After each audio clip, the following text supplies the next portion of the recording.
Assalamualaikum warahmatullahi wabarakatuh. Selamat siang semuanya. Apa kabar semuanya? Semoga kita semua selalu berada dalam lindungan Allah Subhanahu wa taala. Amin. Pada pertemuan kali ini, kita akan membahas mengenai perkembangan agama dan kebudayaan Hindu-Buddha. Harap disimak materinya. Selamat belajar.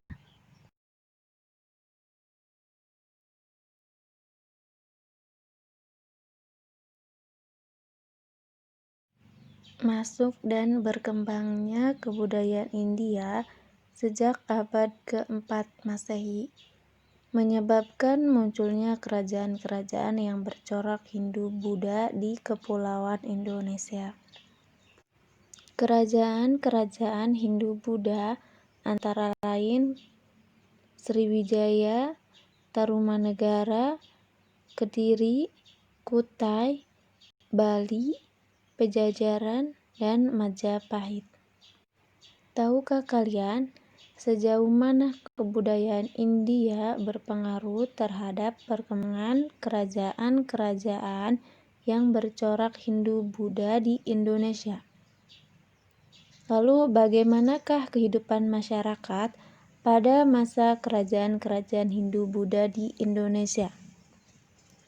Jawaban dari pertanyaan-pertanyaan tersebut dapat kalian temukan pada pertemuan kali ini. Tetap disimak materinya. Perkembangan agama dan kebudayaan Hindu. Bangsa Hindu berasal dari pencampuran antara bangsa Arya dan bangsa Dravida. Pada kala itu, bangsa Arya yang berasal dari Asia Tengah memasuki wilayah lembah Sungai Indus, India pada 1500 sebelum Masehi. Kedatangan bangsa Arya berhasil mendesak bangsa Dravida atau penduduk pribumi asli, serta membawa perubahan dalam kehidupan masyarakat India. Lalu pada saat itu, bangsa Arya menyebar ke arah tenggara dan memasuki daerah lembah sungai Gangga dan Yamuna. Sehingga terjadilah pencampuran antara suku bangsa Arya dan suku bangsa Dravida, yang mana bangsa Dravida ini merupakan penduduk asli pribumi yang berada di lembah sungai Gangga dan Yamuna, sehingga terjadilah pencampuran antara bangsa Arya dan bangsa Dravida, sehingga muncullah generasi penerus yang disebut dengan bangsa Hindu. Setelah terjadi pencampuran dengan penduduk asli India, kepercayaan pun bercampur pula. Akhirnya lahirlah agama dan kebudayaan Hindu. Jadi, agama Hindu merupakan sinkretisme atau pencampuran antara bangsa Arya dan bangsa Dravida. Selanjutnya yaitu sumber ajaran agama Hindu adalah Kitab Suci Weda. Kitab Weda ini ditulis dalam 4 bagian, yaitu yang pertama Rigweda yang berisi pujian-pujian terhadap dewa. Dan yang kedua, Samweda berisi nyanyian-nyanyian suci yang slokannya diambil dari Rigweda. Dan yang ketiga, Yajurweda yang berisi penjelasan tentang sloka-sloka yang diambil dari Rigweda. Dan yang terakhir, Atharwaweda berisi doa-doa untuk pengobatan atau mantra-mantra. Istilah Weda ini awalnya berarti pengetahuan yang diambil dari kata Wid yang artinya tahu. Weda atau Veda berarti pengetahuan suci atau kitab suci. Kitab Weda ini ditulis pada tahun 3000 sebelum Masehi. Dewa-dewa utama yang dipuji dalam agama Hindu adalah dewa-dewa yang tergabung dalam Trimurti, yaitu sebagai berikut. Yang pertama, Dewa Brahma. Tugasnya menciptakan alam semesta dan mengatur segala peristiwa di dunia. Patung Dewa Brahma memiliki ciri berkepala 4 dan bertangan 4. Dua tangan di belakang memegang aksamala dan camara. Dan yang kedua Dewa Wisnu, yaitu dewa pemeliharaan alam semesta. Dan yang ketiga Dewa Siwa, yaitu dewa yang menguasai kematian atau perusak. Corak kehidupan masyarakat Hindu dibedakan atas 4 kasta atau kelas. Yang pertama yaitu kasta Brahmana atau para pemimpin agama atau pendeta.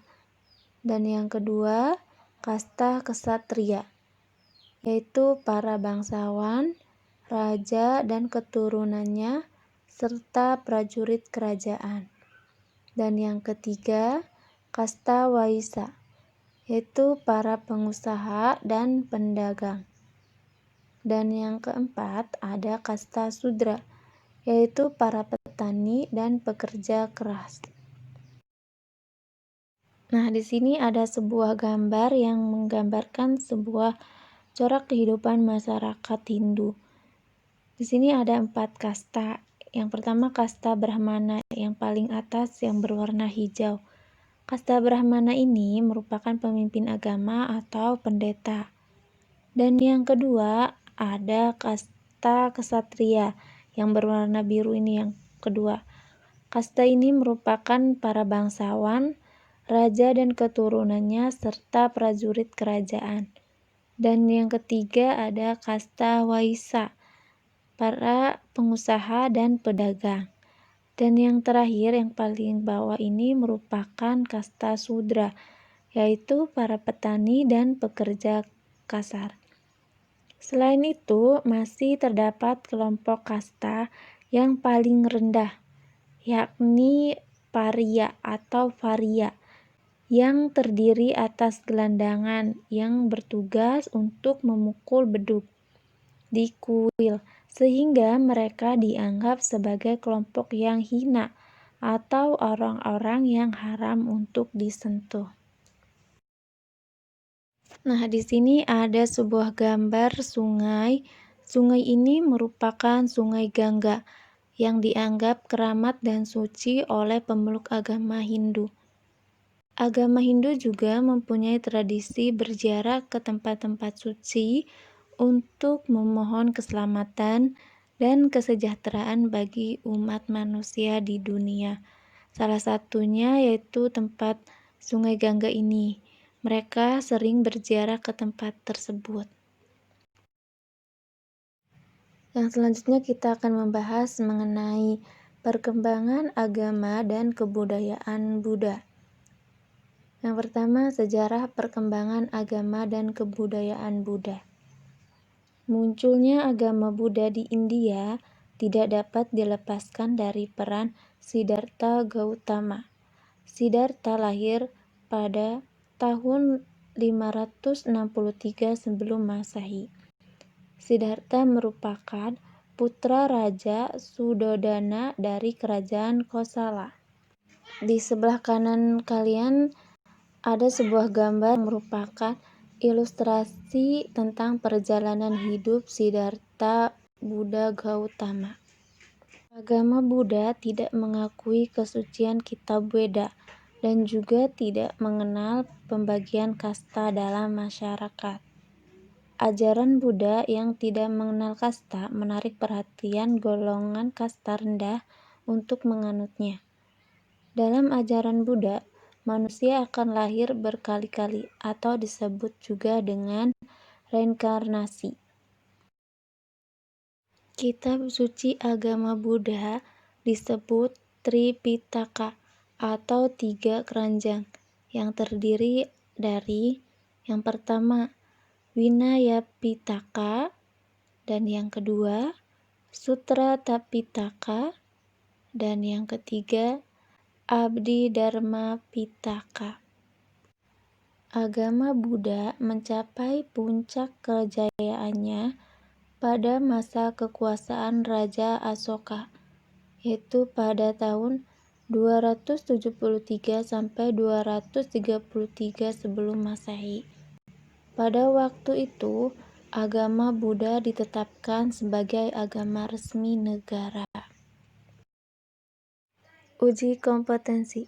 Nah, untuk menilai pemahaman kalian pada pertemuan kali ini, silahkan kalian jawab 3 soal. Yang pertama yaitu sebutkan kitab suci dari agama Hindu dan Buddha. Dan yang kedua, corak kehidupan masyarakat Hindu dibedakan atas 4 kasta atau kelas. Jelaskan. Dan yang ketiga, jelaskan tentang Trimurti. Silahkan kalian jawab dari ketiga soal tersebut di buku catatan kalian. Setelah selesai, seperti biasanya, silahkan kalian kirim bukti bahwa kalian telah menyelesaikan tugas kalian melalui WhatsApp. Terima kasih.